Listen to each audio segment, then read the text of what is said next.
সকাল সকাল ফোনের শব্দে ঘুম ভাঙল ইশতার। বিষাক্ত হয়ে ফোন হাতে নিয়ে চোখ কপালে।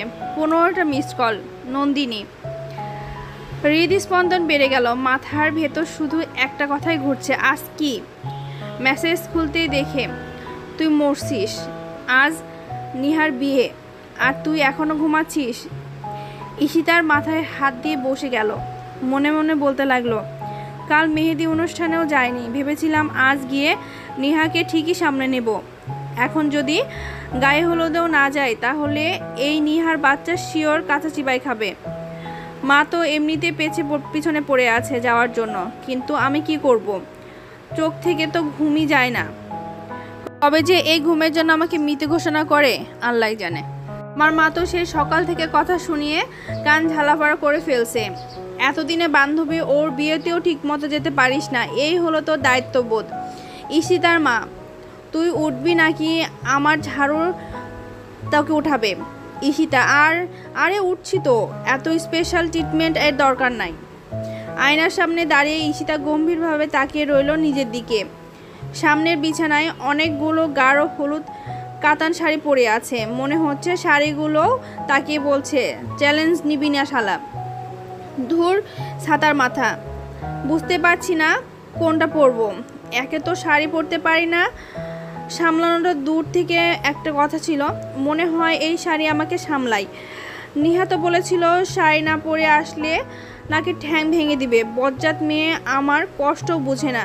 কি আর করার, প্রাণপ্রিয় বান্ধবীর শেষ হুমকি যেন মাথার ঢং করে বেজেছে। কিন্তু একটা প্রবলেম, ঈশিতা আর শাড়ি জীবনে বোধহয় জন্মের শত্রু। ভাঁজ করে রাখলেই যেন বলে, আমাকে আমার মতো থাকতে দাও। উফ, নিহার বাচ্চা, শুধু তোকে ভালোবাসি বলে আজ তোর জন্য এই আত্মত্যাগ। বলে ঈশিতা কোমর বেঁধে শাড়ি যুদ্ধ শুরু করলো। পিন, ব্লাউজ, খোপা, চুড়ি সব মিলিয়ে যেন পুরো একটা যুদ্ধের প্রস্তুতি। আর মনে মনে ভাবছে, আজকে যদি শাড়ি পরে হাঁটতে গিয়ে পড়ে যাই, নিহারে তোর শ্বশুর বাড়িতে গিয়ে তোর চুল ছিঁড়ব।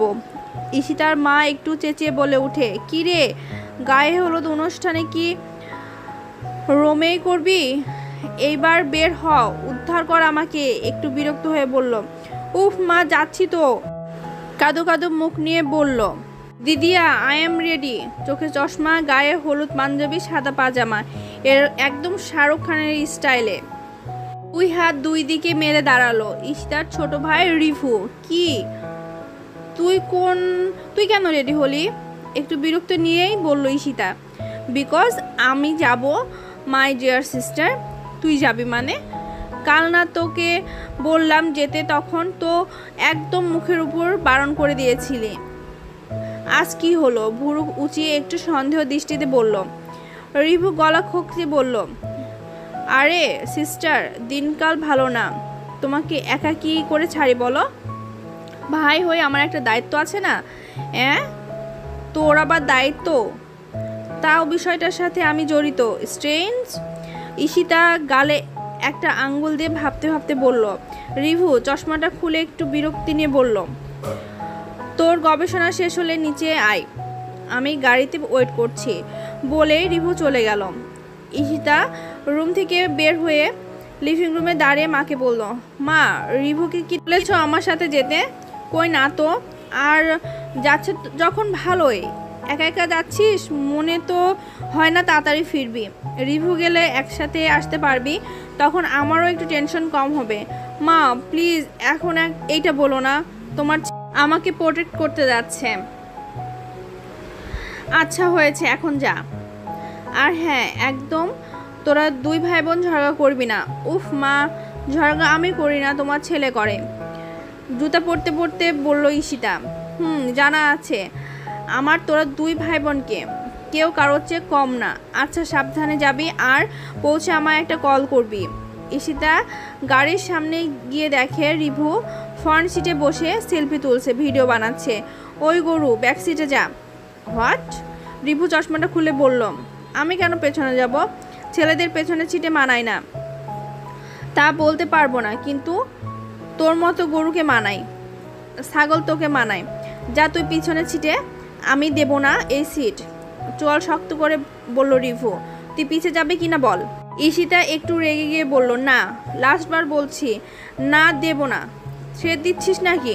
রিভু, মাথা গরম করিস না তো। আমি কি বলেছি তোর মাথা গরম করতে? আজাইরা, আমি যাব না। ঈশিতা এবার রেগে গিয়ে গাড়ির জানালার ভিতর হাত ঢুকে রিভুর চুল ধরে। রিভু একই কাজ করে, ঈশিতার চুল ধরে। দুজনকে চুল ধরে টানাটানি করছে। ঈশিতা, গরু আমার চুল ছাড়। রিভু, তুই আগে আমার চুল ছাড়। আগে তুই ছাড়। না, আগে তুই ছাড়। ঠিক তখন ঈশিতার মা এসে বলে, তোরা দুইজন চুল না ছাড়লে এখন আমি তোদের চুলগুলো ছিঁড়ব। দুজনেই হতবাক হয়ে চুল ধরে অবস্থায় মায়ের দিকে তাকায়। তোরা চুল ছাড়বি? রেগে গিয়ে বললেন ঈশিতার মা। দুইজনই তখন চুল ছেড়ে দেয়। তারা দুইজনই পেছনের সিটে বসবি। ঈশিতা রাগী চোখে নিয়ে রিভুর দিকে তাকায়। রিভিও তাকায়। মহিন, ড্রাইভার, ওরা কেউ যাতে সামনের সিটে না বসে, বসলেও বসাবা না। আর কিছু হইলে আমাকে ফোন দিবা। রিভু আর ঈশিতা গিয়ে পেছনের সিটে বসে। ঈশিতা মনে মনে, প্রায় 16টা ভিডিও দেখে 30 মিনিট লাগিয়ে একটা স্টাইল করেছিলাম চুলে, কিন্তু এই গরুটা এই চুলের এই অবস্থা করে 12টা বাজিয়ে দিয়েছে। তখন গাড়িতেই কি ঠিক করেছি বলতে পারবো না। ইচ্ছে করছে বাউলের মতো চুলগুলো ছেড়ে দেই। গাড়িতে বসে ঈশিতার চুলগুলো ঠিক করছে আর কিছু। Review perfume মাখছে। উহ, দূরে গিয়ে স্প্রে কর, সহ্য হচ্ছে না আমার। নাক সিটকে বলল ঈশিতা। রিভু, সহ্য কেন হবে? ছাগলেরা নাকি এইসব বোঝে, সহ্য করে? কিন্তু ভালো হচ্ছে না কিন্তু রিভু। একে তো আমার চুলগুলো 12টা বাজিয়েছিস, তার উপরে আমার মুডটাই নষ্ট করে দিলি। তোর মুডটা জন্মগতভাবে এরকম, আমি কিছু করিনি। রিভু, তোকে আমি।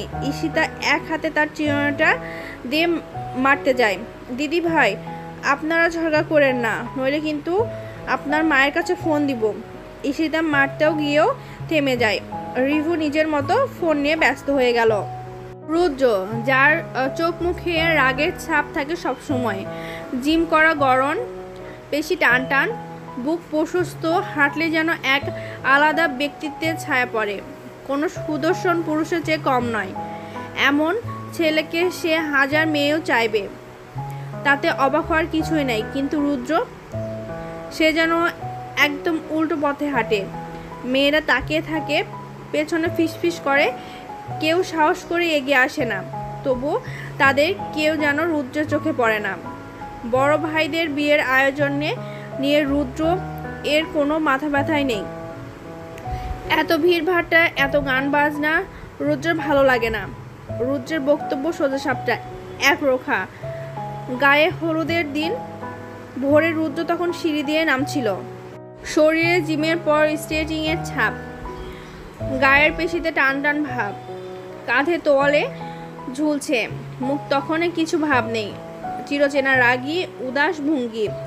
নিচে তখন গায়ে হলুদের রঙিন ব্যস্ততা, হলুদের থালা, হাসি আনন্দে মুখে চারপাশ। কারো গায়ে হলুদ মাখানো হচ্ছে, কেউ আবার গানের তালে নাচছে। ঠিক এমন সময় হট্টগোল শুরু হয়ে গেল।